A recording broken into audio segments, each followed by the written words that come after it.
L'organisation de la matrice extracellulaire est spécifique à chaque tissu.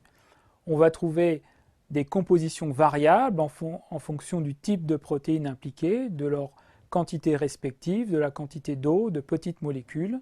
Cette organisation est adaptée aux besoins du tissu, qu'il soit en termes de propriétés mécaniques, de diffusion de molécules ou de signalisation.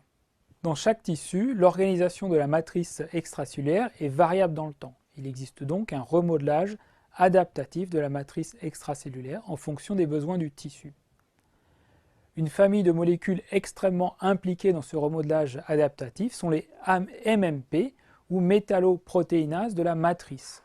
Ces molécules sont des enzymes qui sont capables globalement de digérer, de couper toutes les molécules de la matrice extracellulaire si elles sont des protéines. Les MMP sont très peu présentes dans les tissus et les matrices extracellulaires sains, mais elles sont fortement exprimées dans tous les phénomènes de réparation ou les phénomènes pathologiques. Dans le cas d'une plaie cutanée, les cellules du tissu sous-cutané vont produire des métalloprotéinases de la matrice qui vont venir digérer la lame basale et la matrice extracellulaire lésée et permettre la reconstitution d'une lame basale normale qui va permettre ensuite la réparation de la couche des cellules de la peau.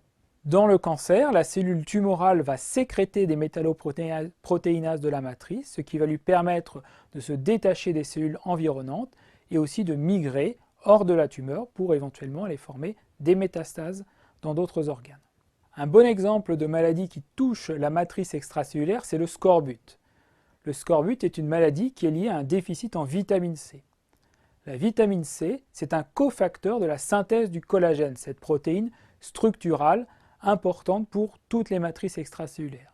Dans le scorbut, l'absence de vitamine C fait que la synthèse du collagène est anormale. Les fibres de collagène sont moins résistantes, sont moins serrées les unes aux autres, ce qui entraîne des fragilités de la matrice et donc des tissus dans lesquels cette matrice anormale est synthétisée.